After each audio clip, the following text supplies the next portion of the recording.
This is episode 3 of Influenced on my YouTube channel that I'm going to upload.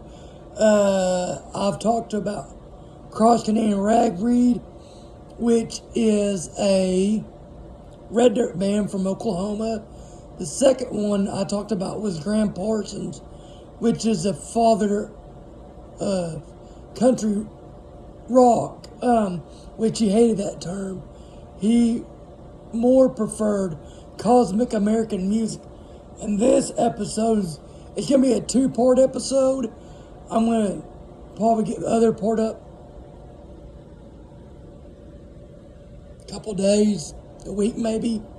This is Creed / Scott Stapp. I'm sure everybody know who Creed is. If you were a teenager in the 90s, late 90s, early 2000s, like I was. I got some Jack and Coke with me. That little stout. But anyways,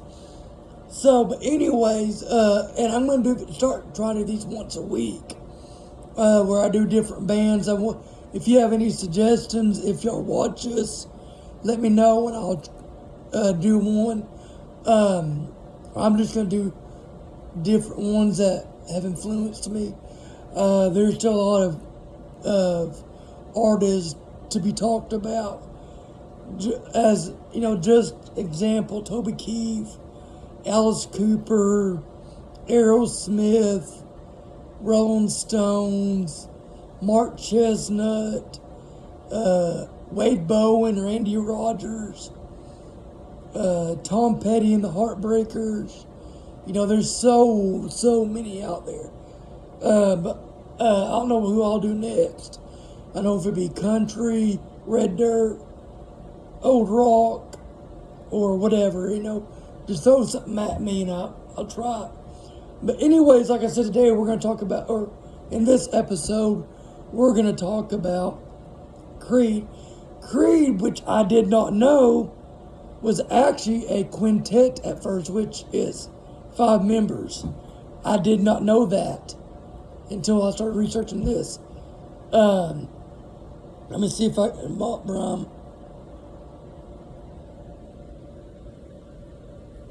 Bram Brazier was the original bassist, and then before they got big, it dropped down to the 4, which was Scott Stapp on vocals, Mark Tremonti on vocals and lead guitar, Brian Marshall on bass, and Scott Phillips on drugs.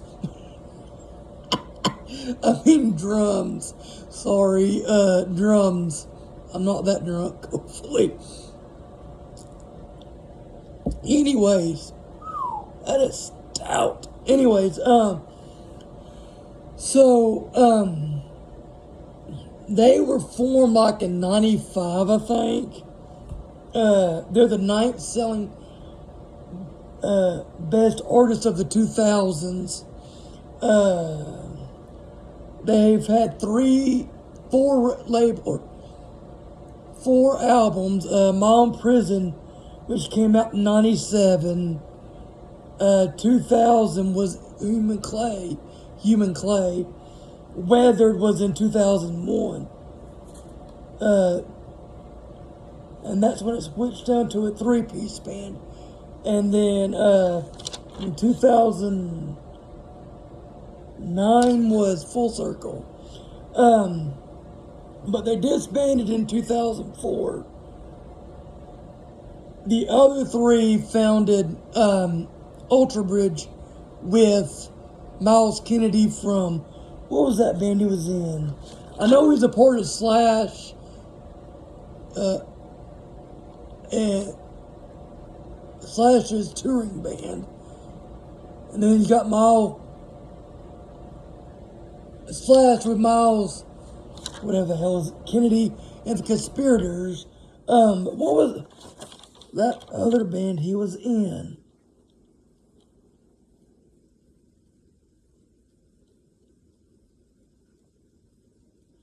Let's see if I can find it.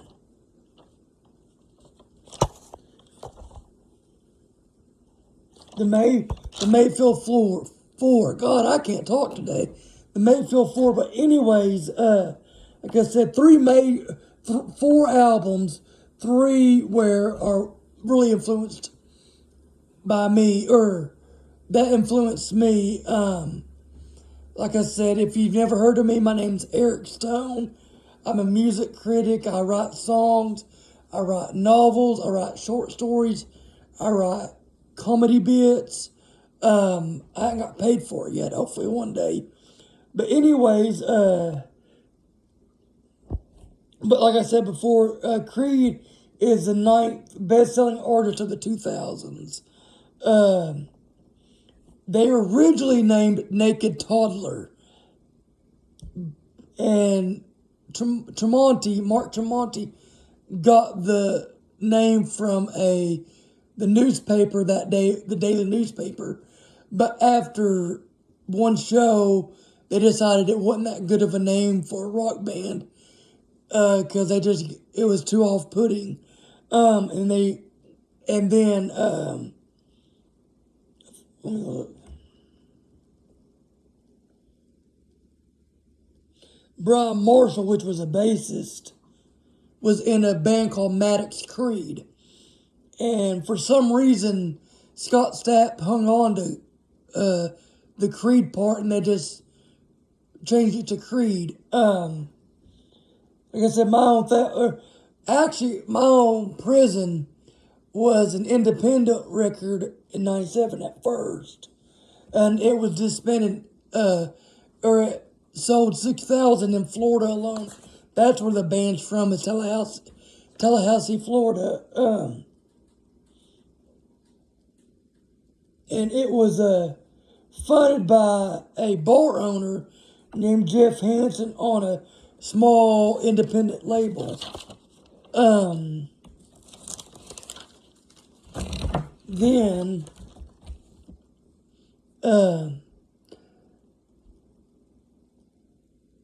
there are 3 singles off that album. What's This Life, or 4, sorry, 4.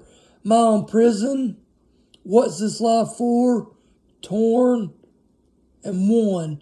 They were all number ones in 97, 98. After being on they Wind Up Records found them when they had it on the independent label, and they went in and reworked it and made it a little bit radio friendly, and it ended up selling 6 million copies and went 6 times platinum. My Own Prison.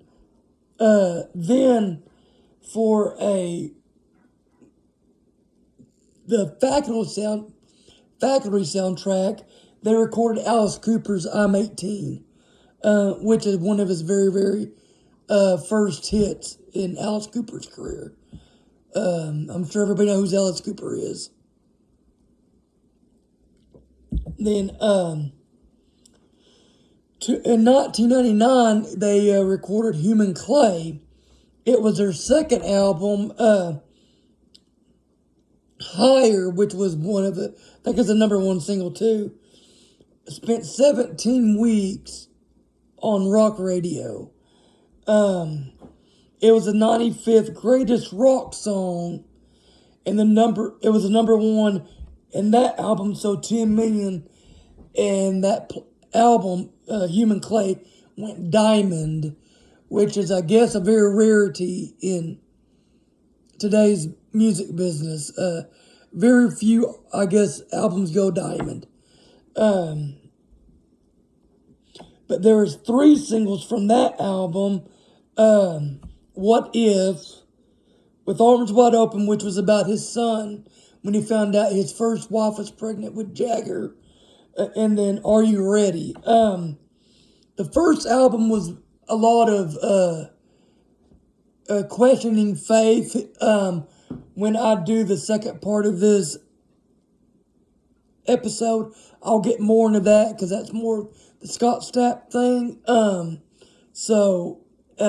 his individual level, or, just his solo career. But it was more faith-based, and I've heard and read in articles and seen in interviews where every time he would go to write a song, it was usually questioning his faith or questioning something that he had on his mind. Although they hated being labeled a Christian rock band, I think they were, but they hated that. Especially the other guys, other than Scott, because Scott is very religious. He grew up very hardcore, but like I said, I'll get more into that in the next episode. But anyways, and at that time they had 7 chart-topping hits. Excuse me. They won a Grammy that year for With Arms Wide Open. Different subject matter in Human Clay.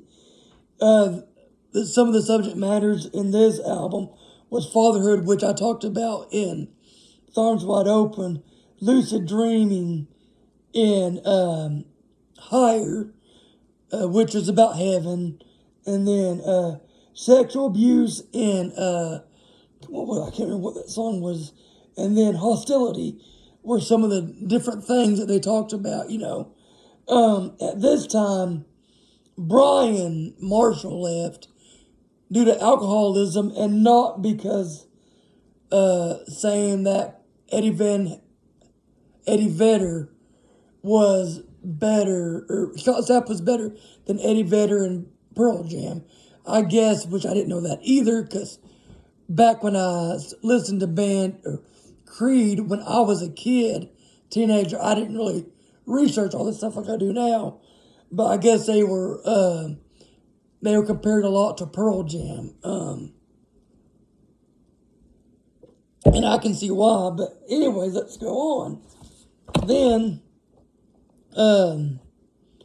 he left, Brian Marshall left and got a band together called Grand Lux, Luxx, and then Brett Hessler, I think that's how you say it, from a band called Virgo's Merlot, joined them on tour, not in the studio, just on tour. And then Tremonti switched to bass, which I always wondered that, because I knew when I seen them when I was 15 years old, whenever that was, I'm 13 years ago, I think. Well, about 14 years ago, because I'll be 34. They were a 3-piece band. So I guess, or in the studio. But I can't remember that long ago. I do remember it was one of the best concerts I've been to, though. But Cinder was there, and which I don't know if they're even around anymore. There's 3 other or 3 bands that opened up for Creed. I think 2 of them were still around, and I haven't heard of Cinder in a long time. There's another band that was popular. Anyways, I said Mark Tremonti switched to bass. They had 6 singles on this album. My Sacrifice, Bullets, One Last Breath, Don't Stop Dancing, Hide, and Weathered. They tied with the Beatles with being number 1 and 6 times platinum, I think. There was something that they beat with a single on the radio. They either tied or beat the Beatles by a little bit. Then it was about the time where it started going downhill. Was about this time. On December 29th, 2002, there was a very controversial concert. I can't remember where, but there's a bunch of lawsuits filed because some audience members claimed that Scott Stapp was drunk and couldn't sing, and and then in a report he said that they were having more technical difficulties, no one could hear him. I don't know really what went on. I couldn't find anything But then they disbanded in 2004 due to tensions in the band and nothing really getting accomplished at that time.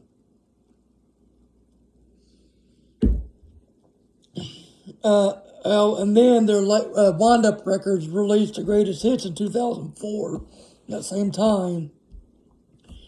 Then they went into, Scott went into a solo career with The Great Divide, and that's about all I'm going to get on to that, because I want to talk about that more in the other part of the episode. And then the other three joined Miles Kennedy and Alter Bridge, which then they had the reunion in 2009, or what Scott Stapp called a rebirth, and they went on tour for a little bit. They actually reunited with Brian Marshall after 8 years of not playing together. They did AOL sessions, where they did 4 of their big hits. And they did a live thing on Fox and Friends. Like I said, Full Circle, and I spelled that wrong because I was doing it in a hurry. But Full Circle, the first thing was Overcome, then Rain, then 1,000 Faces. And to be completely honest, I have not really listened to this record that much. So I'm not going to go into it that much. December 8th of 2010, they made a concert film, and it was the first time to use Big Freeze technology, which was from the 1999 movie The Matrix. I think is when they first had the Big Freeze technology. It broke many records, that concert film did. They broke one record, as in most cameras used was Justin Timberlake of NSYNC and solo credit. And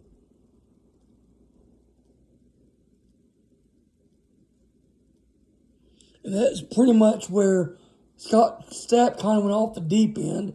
I think what I'm going to do is, I read this a while back ago, but I'm going to find it and read it again, is his biography, and then I'm going to do another video and continue this album, or the second part of this episode of Influenced. But anyways, in 2016, before I go into how they influenced me, they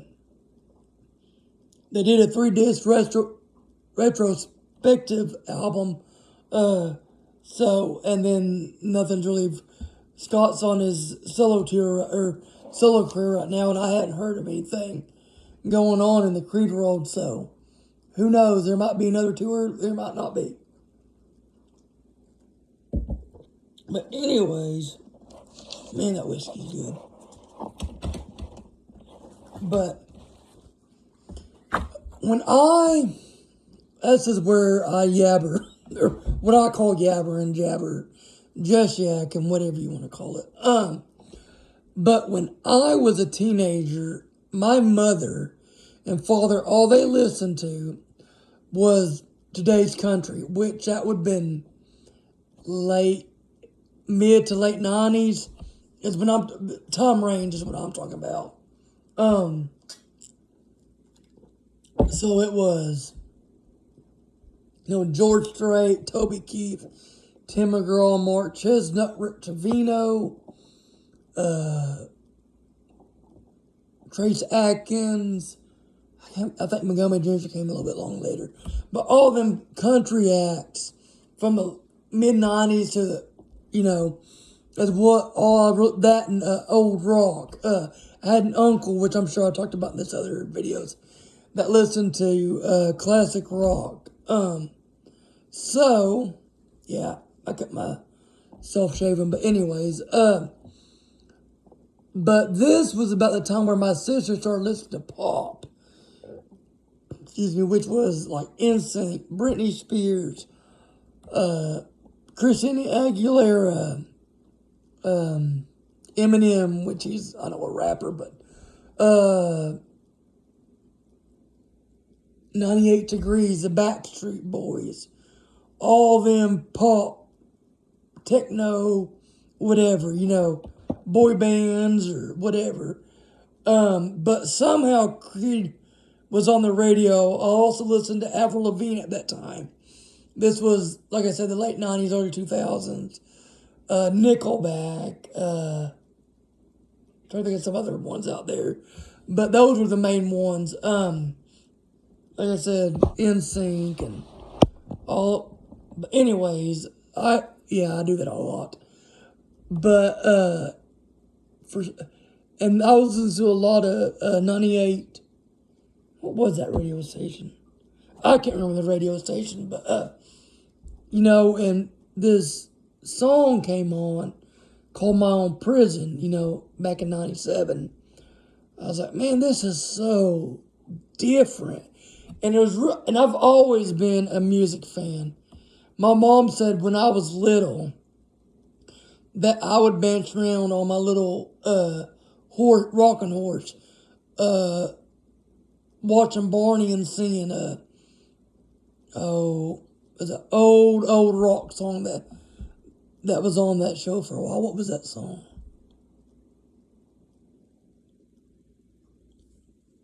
Oh, what was that damn song? I lost thought. Mustang Sally, that's what it was. Mustang Sally. And, but anyways, and then it just went from, I know when I was a kid, Dixie Chicks, that was another big one. Oh, I'm sorry, the Chicks. That's bullshit. Anyways, let me get off that. If you know me, watch my videos, I can't stand when bands or anybody change their names just to satisfy to be politically correct. But anyways, Dixie Chicks and, all that other stuff. But anyways, and I begged my mother to buy me this CD. CDs were like the big thing at the time. Cassette tapes were on the way out. CDs were on the way in. And it was the first time I really listened to lyrics, other than the beat. That's usually what I went for before Creed is the beat. And I had a stroke when I was 2, and I was a very introverted kid. Not so much anymore. I'm extrovert now. Well, I guess that's the opposite of introvert, but, and like I said, I was very shy. I didn't know how to make friends because I was different. I hated the way, it clamps up to a fist. I had a, stroke on the left side of my brain, which caused the right side to be, limp or whatever you want to call it. And I was at a very bad part of my life, which, teenage years are hard anyways. But mine was a little bit different because I was told I would never be nothing. I'd never do this. I'd have to drive with a special car. All this stuff that, has never happened to me. But anyways, if you want to get more into that, check out my YouTube video, Expiring Music Writer. And there's a video called, that talks about me going to the mental hospital and accepting who I am. But anyways, and I was going through a really rough time at that time. Like I said, I think, honest to God, and if I wasn't suicidal or nothing like that, but I think if I would have died when I was at that time, in honest to God's truth, I think I would have been fine because I literally had nothing to live for at that time. But God was with me the whole time too, because he knew there was more out there for me. And eventually I would go to a mental hospital and find out that I wasn't a worthless piece of shit, Sorry, I tell it like it is. I cuss.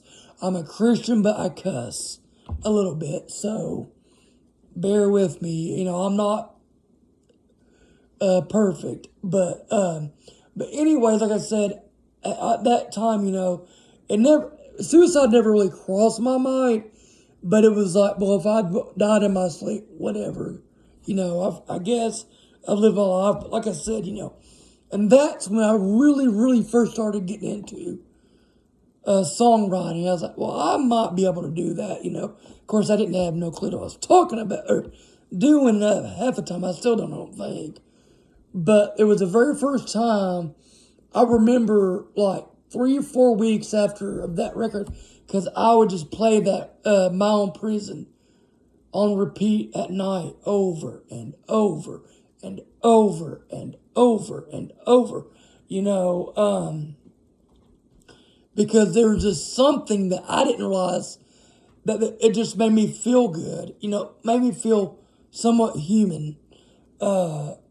Was, and all, a lot of the stuff that I was going through, was subject to the song being lonely and, not what I just talked about, and, so, 3 or 4 weeks later, I can't remember, I started writing a song kind of how I felt, and I don't know, I can't remember, because like I said, I was like 14 at the time, 14, 15. I do remember it's called A Portion of My Life. And it was really based off Torn, which was the first album, or first song on My Own Prison. But I don't think I ever finished it, because like I said, I didn't have a lot of confidence in myself. I didn't, people thought, or the people that I was around at the time, songwriting stupid, why would you want to do it, and then I just kind of put it off, and later on I went to, which I'll talk about, or I'll give you a little refresher. I know I'm just yakking, that's usually what I do, just yak, yabber, jabber, whatever you want to call it, but, later on in years, I'd met a buddy that is a co-worker, and he was 13, 14 years older than I am. But we got to become really good buddies, and he's like, hey man, because at that time I was 29, I'll be 34 in September, and he's like, you know more about music than anybody I know. I said, that's all I do is study music. Whether it's rock, hip-hop, country, rapping, jazz, even some of the old school, Beach Boys, which was influenced by Bach, opera, Queen. Queen's got a lot of opera in it. And I said, I just love music, And he's like, you need to write a song. I'm like, well, I don't know how. That's what I told him. I said, I've tried before. He goes, do it. Do it. I was like, dude, I don't know what to talk about. I knew I wanted to be a songwriter because I'd asked God, and I think I might like to do that, but like I said, I didn't really know how to do it. And then the next thing I knew, he goes, well, it'll come to you one day. I was like, yeah, sure, whatever. And what happened was, I was watching a show on suicide or I can't remember if it's homicide or suicide. I can't remember. And I think it was more about suicide. And that stuff never bothered me before. Never did. So, but anyways, for some reason, it bothered me. And I was like, this is weird. I've never thought it. I mean, like I said before, there have been times in my life, if I would have died then, I would have been fine. But like I said, I never felt the urge to actually commit suicide. And do not do it.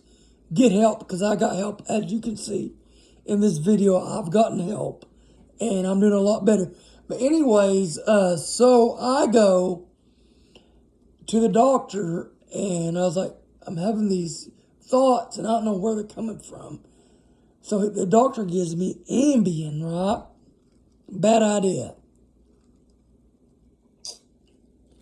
Ambien's the worst thing I've ever took. So I took the Ambien and it got worse. I was like, oh my Lord. They'll probably take this off YouTube, but at that time, I had a couple pistols, had some hunting rifles, but I don't like to hunt. It's too cold, it's too early, and I don't want to go. But like I was more into, target practice. But now I don't care. Not that I have nothing against it. I just rather go and listen to records and write music or read a Stephen King book or whatever. But anyways, so I go and start taking this Ambien, which I didn't realize that one of the major side effects was suicidal thoughts, and it made it 10 times worse. I kept telling my mom, hey, something's going on. But anyways, that's where I was going with this. I had a couple pistols that I had in my closet. They were unloaded because where I live, it's not that bad. I don't live in a big city. So, it got to the point where it scared me to death because I was like, the images were just bad, of me shooting myself, and it just got worse and worse. And so what I did was I took those two pistols, like I said, and I made sure they were unloaded, knowing they were unloaded, but just checking because I was so out of my freaking mind. And I put them in another closet. I talk with my hands. And took a chest freezer that I had in another room, shoved it up against that door, and then shut the door to that bedroom, and hopefully nothing would happen. Thank God nothing happened. Thank you, Jesus. I mean, literally, And finally I told Mom, I said, I can't take no more. So I've got to do something. So they,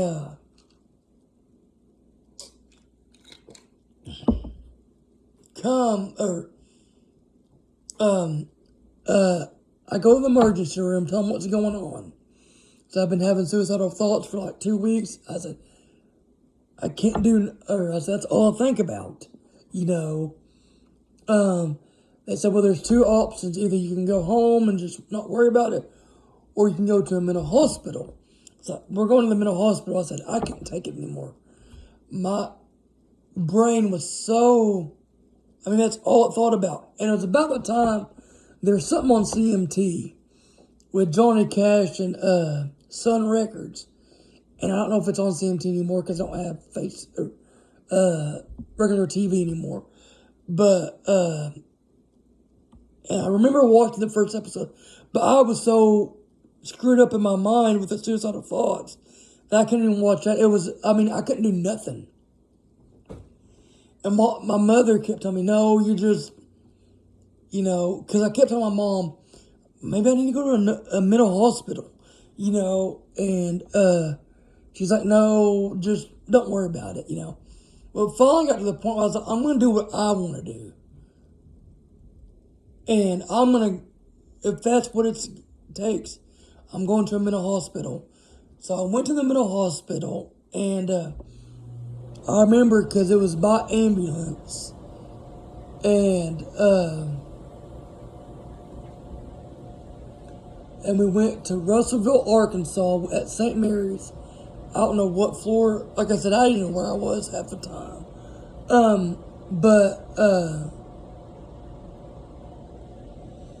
So I went there, and they did a deal of this and that and this, and they said, I asked one guy, I was like, is it weird to be scared to death, but still think about?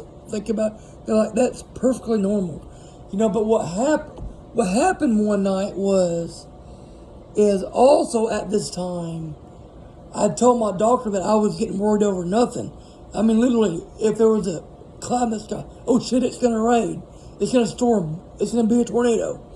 You know, and just driving 30 minutes down the road, what if I get in a crash? What if I do this? What if I do that? You know, it was just so out there. And so, like I said, we were sitting there and one night, I remember, because it was like, lights out, were like 9 o'clock, I think. 8:30, 9 o'clock, I can't remember, it's been a few years ago. But anyways, and that meant you couldn't get out of your room other than go back, which I don't know, I can't remember if there was a bathroom. Yeah, there was a bathroom in our room. But anyways, and so you couldn't come out in the hall from like 9 to 6 that morning. And I was asking one of the therapists, I said, I got a question for you. She's like, okay. I was like, was I up running around last night? She was like, no, you were in your bed all night, because they come by, check on you like every 5 minutes. Or every 15 minutes, I mean. And she's like, no. I said, well, I remember being up, being around, and playing hacky sack, all this stupid stuff that I don't even do. She's like, what are you taking? You know, and I said, well, I'm taking this, or at that time I was on Lexapro. So I'm taking Ambien. She goes, that's what it is. I said, what do you mean? He goes, Ambien will give you vivid dreams. Okay, whatever. You know, I didn't think nothing of it because no one told me that it gave me suicidal thoughts either. So after about 3 days of being off Ambien, the suicidal thoughts didn't go away, but they decreased a lot. They decreased a lot. But I remember we had a talk about while we were there, and I hated that at first. Oh my God, I hated that. But I got used to it, you know, and it was funny because we had different games. You think playing Pictionary with regular people is hard? Playing in the nut house, it is hard. But anyways, and there was a game we played where we went around the room, and there was 3 things that we've done and one wasn't we didn't do. And mine, of course, like I love concerts. I've been to probably 500 concerts in my lifetime so far.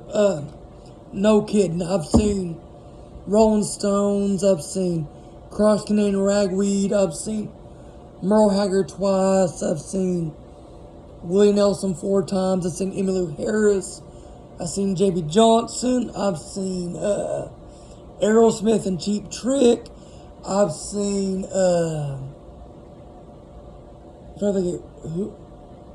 Creed, which I know I talked about earlier. Just so many different. But anyways, so I go there, or where was I at now? But we had a game where we put, 3 truths and 1 lie.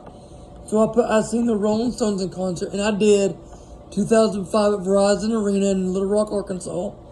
And I put Toby Keith, which I've never seen Toby Keith live. I don't remember if that's who I put, but I've never seen him live. And then Cross Canadian Ragweed and Jason Bourne and the Strugglers, which I've seen numerous times. Red Dirt, Oklahoma, Texas music. Check it out if you don't know what it is. So, anyways, and we went around the room, and nobody guessed because no one thought I'd seen the Rolling Stones. She's like, you hadn't seen the Stones. The Stones are old as I am. I said, honest to God, I said, I've got the t-shirt to prove it, that I've seen the Rolling Stones in 2005. And I don't think till this day she still believed that I seen the Stones. But I'm gonna get me another drink and we'll be back.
anyways, so like I said, after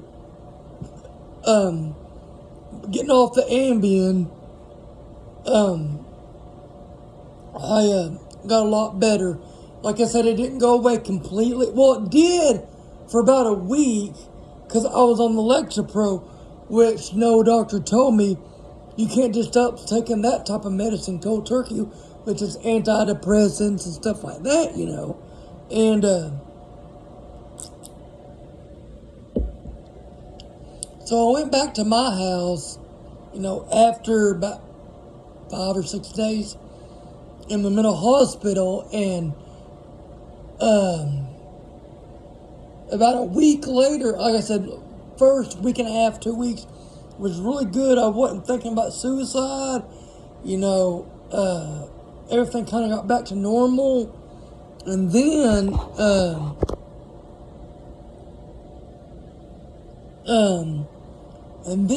because I listened to my mother and not my own self or God, that I quit the Lexapro cold turkey. Do not do that. Do not. That is not a good idea. So anyway, so the suicide thought started creeping in worse. And it got to the point where I didn't know what I was doing. You know, literally I was out of my mind.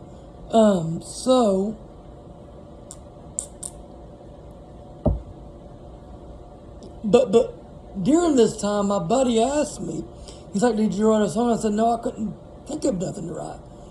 He goes, oh, that sucks, you know. He goes, but you'll get to it one day, you know. I was like, yeah, sure, because I still didn't believe, I was still not confident. But anyways, so, like I said, the next 2 weeks were like hell on me. I mean, that's all I thought of. I left work a lot. I went and seen a couple buddies.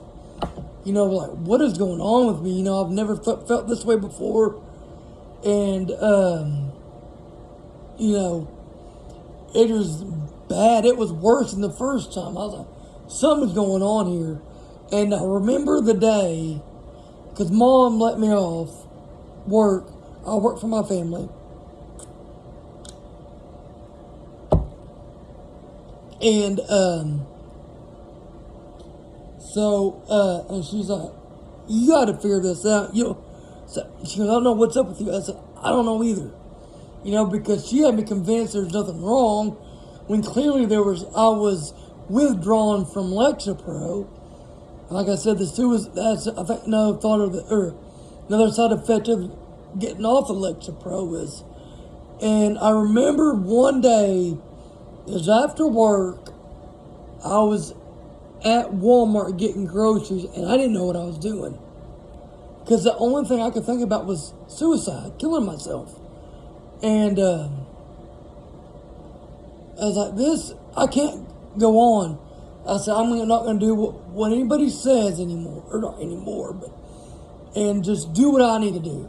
So I went straight from Walmart to the Boonville Hospital in Arkansas, and told them what was going on, this and that, you know, same scenario. And they said, we got two choices. Either you can go home and don't worry about it, or go to the mental hospital.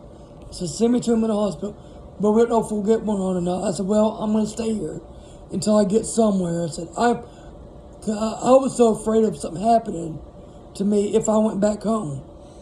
And it was not until about 7 o'clock the next morning, they brought not an ambulance, but like a van to transport me to Northwest Arkansas and Springdale. And it was the worst time of my life. I mean, literally the worst time of my life.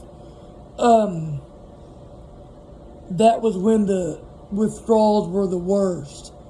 Because I remember going up there, and they strapped me into the seat belt, and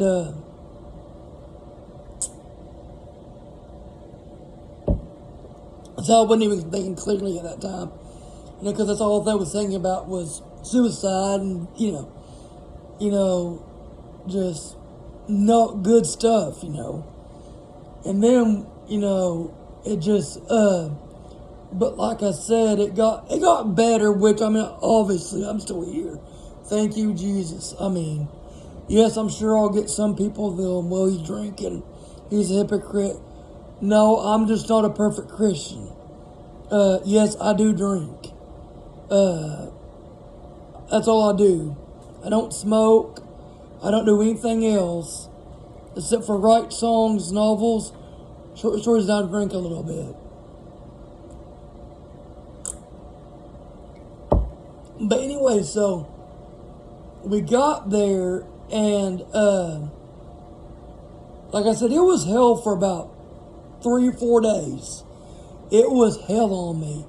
I mean, I wouldn't wish what I went through on anybody, even my worst enemy. I mean, it was bad. Just the way I felt, and just wanting to end my life, which I don't think deep down I didn't want to. I just didn't know what I wanted to do in life. Because at that time I was working at a job I hated.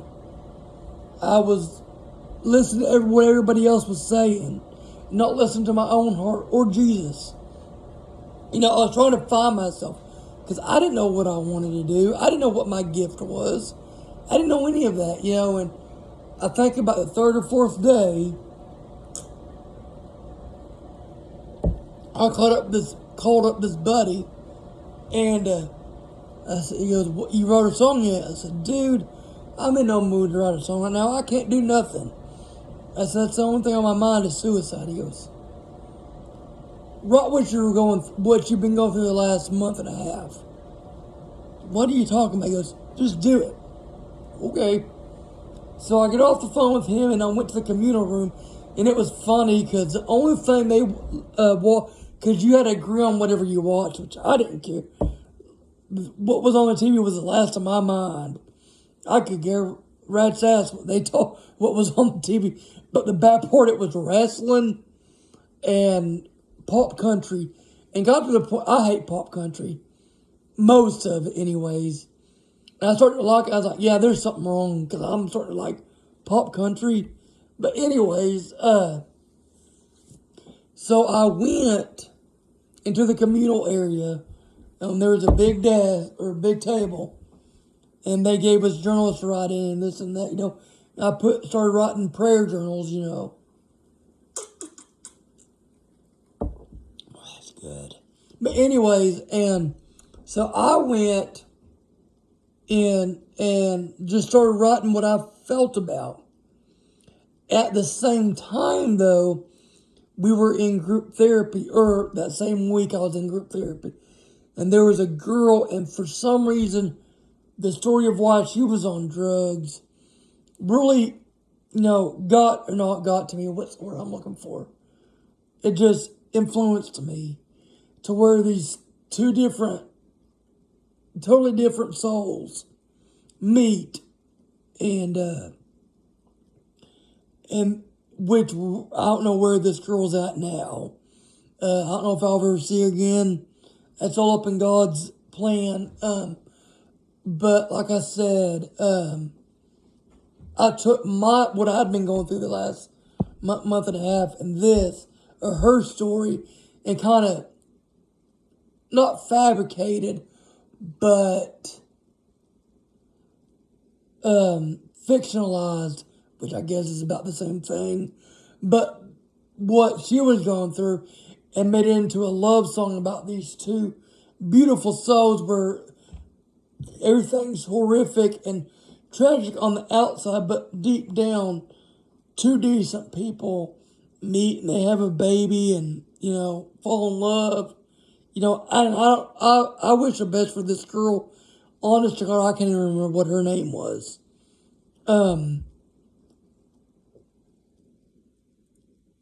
But like I said, and then that very first, that day, it wasn't that night because we had lights out. I'd written a song called Beautiful Soul. And And that's where I working on a song called Honky Tonk Tonight, which I'm a very big country fan, old country. And, it just started from there. Now I've got 56, 7 songs, I think. But, and that would all happen if I wouldn't have, I don't think anything would have happened if I wouldn't have listened to Creed. Getting back on Creed, I've been off for a while, but I do that in these videos, so bear with me. If you don't like it, I'm sorry. But I know a lot of people watch these videos. But like I said, Creed, is one of my biggest influences. And, like I said, honest to God, I don't think I would have been here where I'm at today if it weren't for that first Creed, my own prison. Because, like I said, I was 14, 15, and it took me till I was 29 to write my first song, And like I said, keep on praying, keep on believing, write your dreams down, pray every day regularly. I'm not that good at it. I would be honest. And like I said, whatever it is you want to do, you can do it. God willing, talk to God. I've talked to him many times. I need to talk to him some more. Keep on trucking and going. But that's how Creed influenced me. And I'll see y'all later.